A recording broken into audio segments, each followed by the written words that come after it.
Magandang araw po sa ating lahat. Ito naman po si Professor Tonton Contreras sa isa na namang episode ng Usapang Politika dito sa YouTube at sa Facebook. Marami nagtatanong bakit wala daw ako kahapon, walang episode kahapon. Kasi nagpahinga po ako. Sa totoo lang kahapon po ang aking 60th birthday. So nag-celebrate naman po tayo at sabi ko magbe-break muna ako sa aking Usapang Politika. So, yun po. Ako po ay senior citizen na ngayon. Ako ay tumawid na doon sa boundary ng mga taong walang 20% discount at doon sa mga taong may 20% discount. Dahil ako po ay naging 60 nung Sabado, sarado ang opisina ng munisipyo. So bukas, ako po ay kauna-unahang pupunta ng munisipyo para kumuha na ng aking senior citizens card. Sayang din naman yung 20% discount sa pamasahe, 20% discount sa gamot. May mga maintenance medicine na tayo. So, ano rin yun? Sa kada 10 piso, 2 piso, matitipid mo. Di ba? So, kung libo-libo ang ginagastos mo sa gamot mo, abay, malaking pera din yun. Okay? At sa mga pagkain, sa mga restaurant, meron tayong senior citizen discount. Di ba? Okay. So, maraming salamat din sa mga bumati sa akin sa Facebook. Ang dami-dami. Maraming salamat. Pinupusuan ko po lahat isa-isa yan. Marami pong salamat sa mga nakaalala. Masayang-masaya po ko kahapon kasi simple lang yung naging selebrasyon. Breakfast buffet lang sa isang place dito sa Laguna, malapit sa Los Baños. Marami akong mga kaibigan na nanggaling pa sa Manila, sa Lasal, nanggaling pa sa Bicol ang iba, di ba? Talagang at saka na-surprise po ako dun sa sa ginawang video ng pamilya ko, ng family ko. Talagang na-surprise ako dun sa mga bumati sa akin. Anyway, so punta na po tayo sa topic natin sa ngayon. Ano po ba ang topic natin sa ngayon? Pag-usapan po natin kung nakikita sa background, yung usapang drug addiction. Sapagkat nung kailan ba yun, nung isang araw ay naglabas ng pahayag ang ating Pangulo. Isang blind item na di umano ang isang presidential candidate ay cocaine user. Hindi niya nginalanan at hindi naman malinaw doon sa sinabi niya kung ito'y kasalukuyan pang nangyayari o in the past. Basta malinaw, meron siyang pinaparatangan na cocaine user na isang kandidato. Siyempre, nag-react ang mga tao. May mga itinuturo kasi may mga may mga klupa siya sinabi, anak mayaman, spoiled, di ba? So, siyempre, marami ng mga nag-uusap-usap na si candidate tutut ito, di ba? Ayoko nga banggitin kasi huwag niyo akong pilitin banggitin kasi hindi nga binabanggit ng Pangulo baka ako pang magbanggit, ako pang makasuhan ng libel. Hindi ba? Pero alam niyo na kung sino yung tinutukoy natin kasi kayo din mismo malamang yun ang inyong sinususpetsahan. Gusto kong pag-usapan natin itong punto na to kasi matagal ko nang naihayag o nailatag ang aking posisyon tungkol sa usapin ng droga. At maging noong mga panahon na ako'y sumusuporta sa Pangulong Duterte, malinaw kong inilahad dito sa mga post ko. Sabagat non-negotiable sa akin ito. In fact, isa sa mga fundamental differences ko sa Pangulong Duterte ay yung kanyang pag-aabuso sa kanyang war on drugs. Ando na ako na kailangang harapin ng bansa ang problema ng addiction sa droga. Pero mula pa, hindi na ako komportable doon sa ginagawa lang itong parang usaping kriminal. That it is a criminal case or a criminal issue instead of a public health issue. Kahit nun pa, nailabas ko na yan, yan ang isa sa mga fundamental differences ko. At nung unti-unti ngang nakikita ko yung pang-aabuso sa war on drugs, isa yan sa mga naging dahilan, sa marami pang dahilan kung bakit bumitaw ako sa suporta ko sa Pangulong Duterte. Isang panahon ng aking buhay na humingi at hiningi ko na nga ng paumanhin at patuloy kong hinihingi ng paumanhin dahil maaaring nasabi ko ito ay isang pagkakamali dahil gusto ko sanang pagbigyan ang Pangulong Duterte dahil pagod na ako sa pagsuporta sa mga pagod na ako sa pagbabati ko sa mga kung sinong nakupong presidente. Sabi ko, pagbigyan naman natin ito at mukhang may bagong ipinapangako. So kinalimutan ko muna pansamantala yung mga fundamental differences ko kasi baka kako depende yan, ano? Pero hindi eh. So, the rest is history. But hindi yan ang point ko. Ang point ko tungkol nga dito sa pulisiya sa droga. Ako kasi naniniwala na drug addiction is more of a public health issue. It is less of a criminal issue. The only time it becomes criminal if the drug user is now involved in a criminal act like rape or murder. And if indeed it's true that consuming drugs can increase the probability of people committing a crime, then let the crime be the one that should be prosecuted and not the use of the drugs. And let the use of drugs be just an aggravating offense.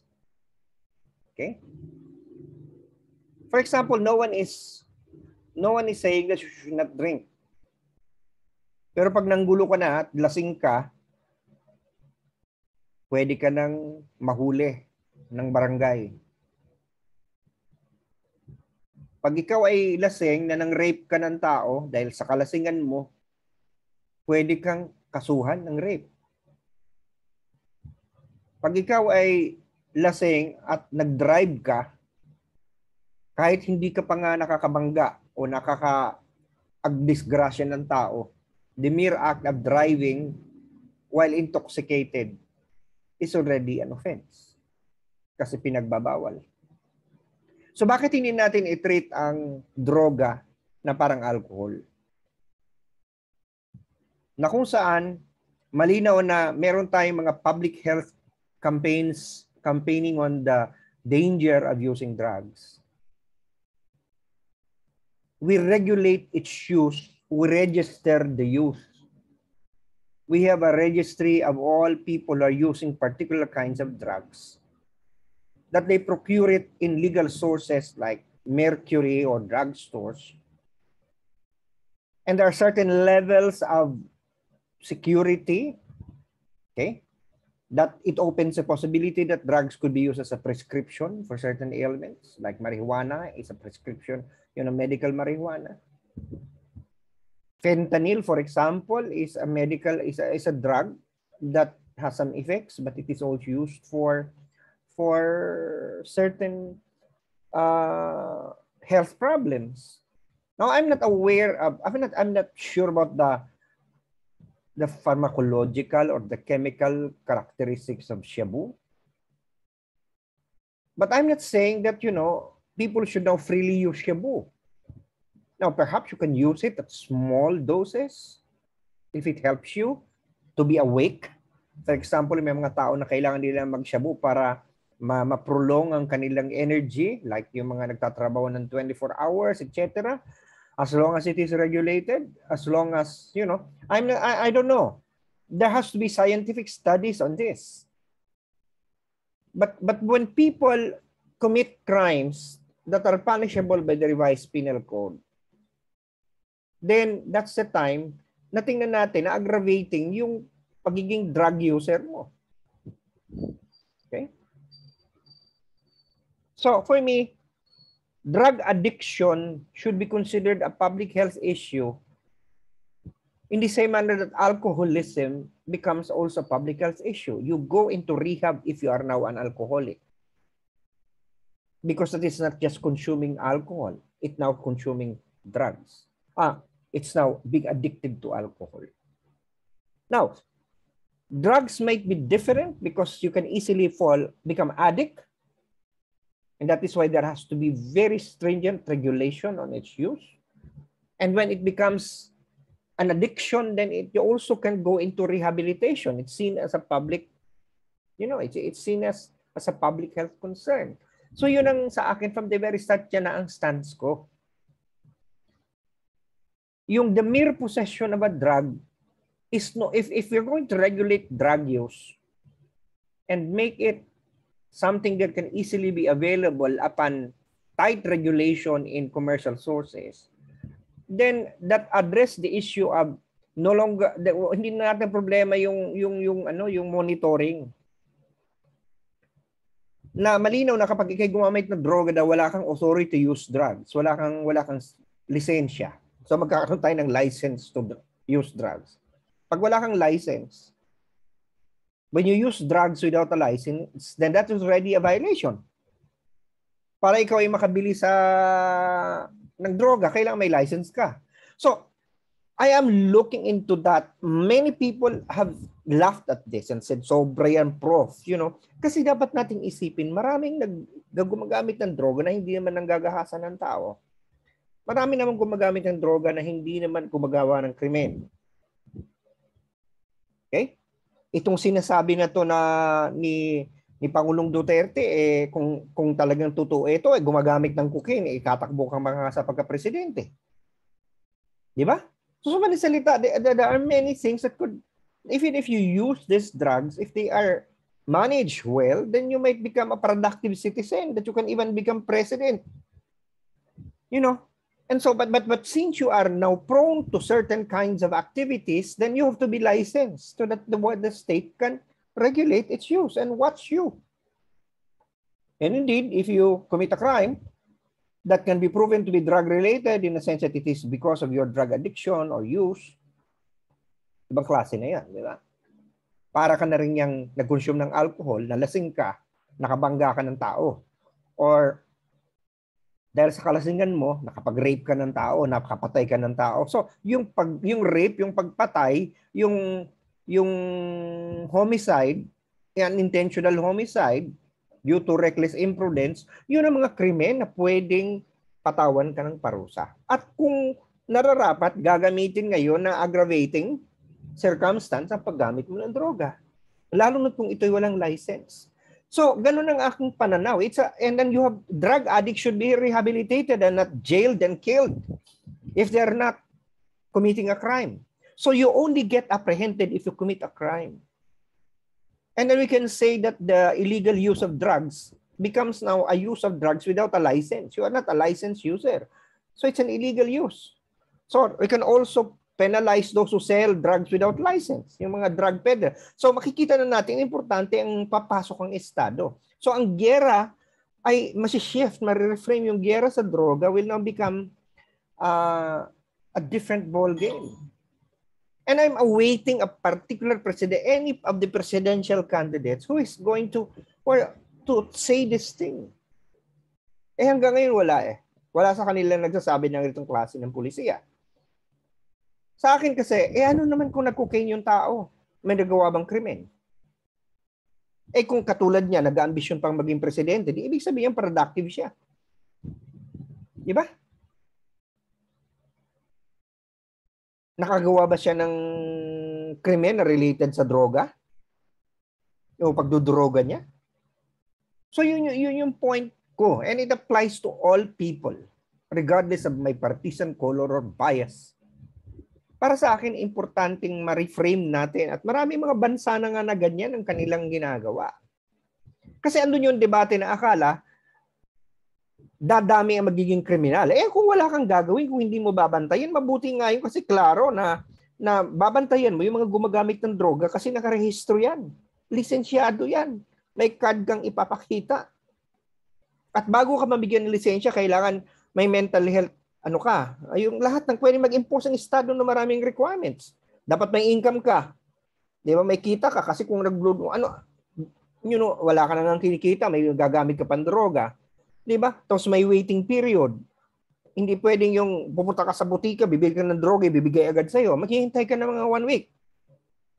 Para yung urge na gumamit just because you have a problem will not be minimized. That you're using it for some other functional way instead of just because you want to use it. So, doon matatemper ang addiction. So, yun yung marami na akong mga nababasang mga ganon. So, i-reframe natin Hindi natin masusolusyonan ng problema ng droga kasi ito mo naman ano bang ginawa ni Pangulong Duterte. Nagkaroon na siya ng war on drugs. Pero ayun, sa Mindanao, di ba doon sa mismong Davao de Oro, may nahuling grupo. Di ba mismong sa backyard niya. Sa backyard ng ni Mayor Sara Duterte Carpio na involved pa nga yung kanyang yung kanyang dating information officer. So, hindi naman tumitigil eh.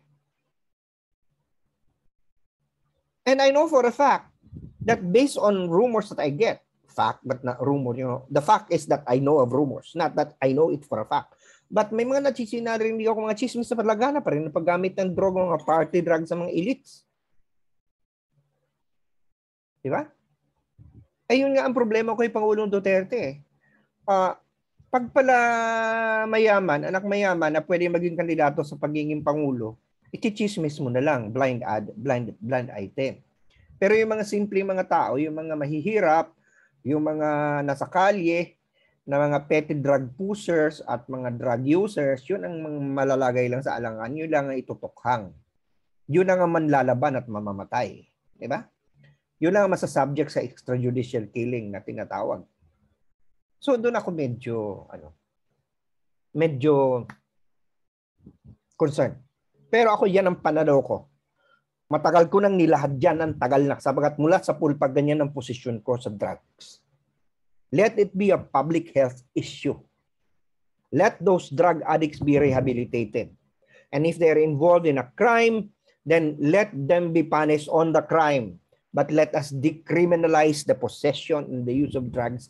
We should even regulate it by licensing it and putting regulation so that they will be less prone to addiction. Yun lang. Ngayon, ang isa pang punto na gusto ko i-discuss ngayon dahil pinag-uusapan din naman natin ang usaping droga. Yung reaksyon ng mga presidential candidates. Meron ako i-share sa inyo na screen para makita ko inyo yung aking sinasabi. Okay. Ito yung share screen ko sa inyo. Okay? Ito yung reaksyon ng mga presidential tungkol doon sa sinabi ni Pangulong Duterte na ang isang presidential aspirant gumagamit ng cocaine. Ang sabi ni Leni Robredo, kung mayroong ebidensya, kailangan kasuhan kasi ito ang nakasaad sa ating batas. Hindi dapat itong dinadaan sa ganitong paraan. Ang sabi naman ni Leo de Guzman, yan dapat ang pukusan para mahuli at matigil na kaysa i-chismis lang. Ipahuli na ang kandidatong yan para iparehab. At sabi ni Manny Pacquiao, mandatory drug test must be required for anyone who wants to work in government, elective or appointed. Lahat naman po ay may karapatan na magbagong buhay. Sabi ni Isko Moreno, if a president will fight against drugs as a matter of policy, then dapat talaga kami rin magpa-drug test. Senator Panfilo Lacson did not commit but said he's 200% sure that Duterte was not talking about him. At si Bongbong Marcos in an October 29 statement said he supports and endorses any proposal for the drug testing of all candidates. Ito'y bago pa nangyari yung pagbubulgar ni Pangulong Duterte. Ngayon, at sinabi rin ni Bongbong Marcos ng kampo niya na they do not feel alluded to. Now, ihimayin natin. Ako kasi interesting itong reaction ng mga presidential candidates eh. Kasi sa mga presidential candidates, ang lumalabas na medyo liberal at progresibo, sa kanilang projection ay si Robredo at si De Guzman. I was expecting them to be more liberal in the way they address the issue of drugs. Pero ano bang makikita mo sa kanila? Sila yung kaagad nagsasabi na kung totoo yan, ipahuli ang mga yan. Although si De Guzman nagsabi ipahuli at i-rehab. Okay? Ito namang si Leni Robredo, hindi nagbanggit ng rehab o maaaring sinabi niya pero hindi lang na-capture dito. Ito lang ang pag-usapan natin. I'm saying that ito lang ang sinabi niya. Pero meron ka silang legalistic. They use the avenue of jailing them, arresting them and putting them in some kind of a jail. Either it is jail or rehabilitation. Which for me is the usual way we deal with drugs. Hindi siya paradigm shift eh. Ito pa man yung dalawang ito, yung itong nagpo-project na sila yung progresibo at liberal mag-isip. Kung sino ba yung medyo conservative mag-isip? Si Manny Pacquiao. Okay? Siya pa yung nagsabi na may karapatan na magbagong buhay ang mga tao. Yung reform. Na bakit? At bagamat bumanggi siya ng drug test, dapat tayo ay dapat magpa-drug test lahat ng tao. Pero hindi niya sinasabing dapat maging sagkayan sa pagiging public servant mo. Kasi kung hindi ka naman na addict, o kaya marireforma ka naman, bakit kapag magiging count against you yun para tumakbo sa isang posisyon? So, on this, saludo ako sa sinabi ni Manny Pacquiao.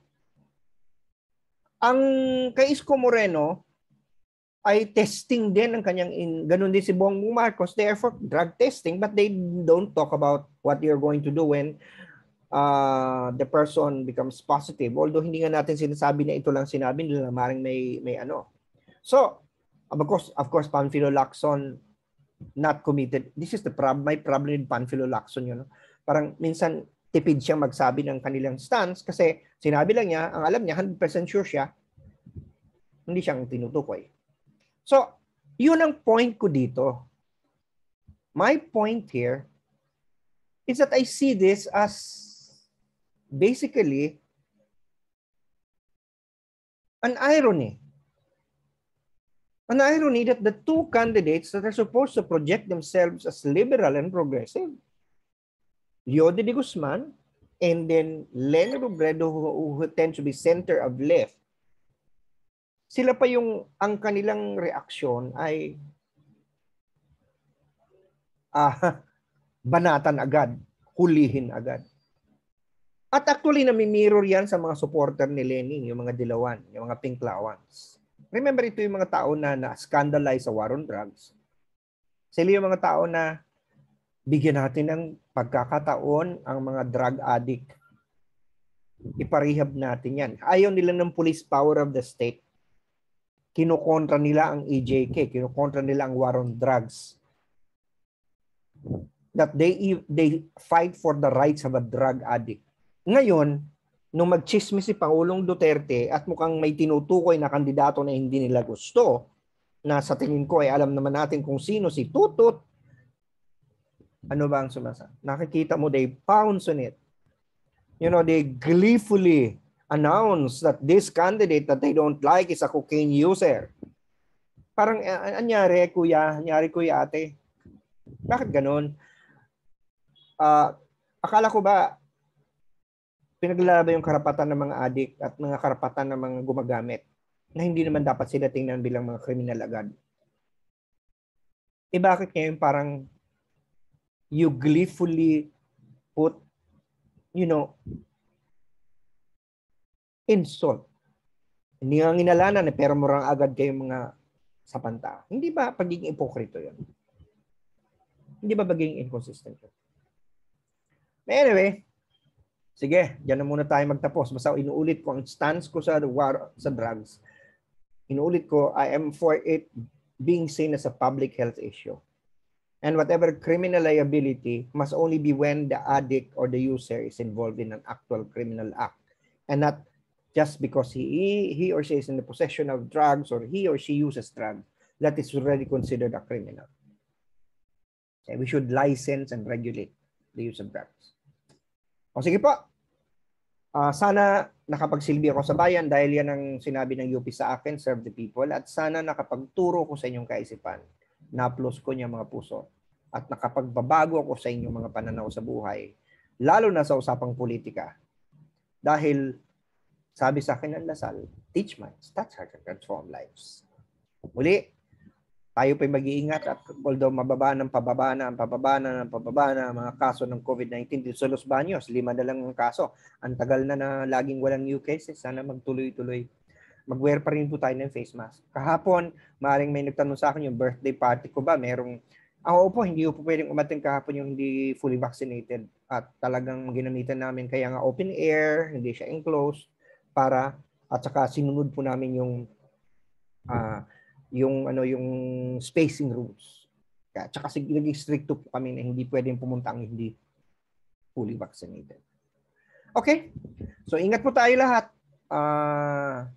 Ingat at muli sa susunod ulit bukas. At huwag niyong kalilimutan mag-subscribe po kayo sa aking channel at paki-share na po at kaysa sabihin niyo po sa inyong mga kaibigan mag-subscribe na rin para sa daily dose ng pananaw sa usapang politika na no holds barred, walang kinakampihan, nasa gitna tayo, lahat titirahin pag kailangan tirahin, lahat pupurihin pag kailangan purihin. Ako si Professor Tonton Contreras, lagi nagsasabing, UP naming mahal, Animo Lasal. Magandang araw po sa ating lahat. Bye-bye!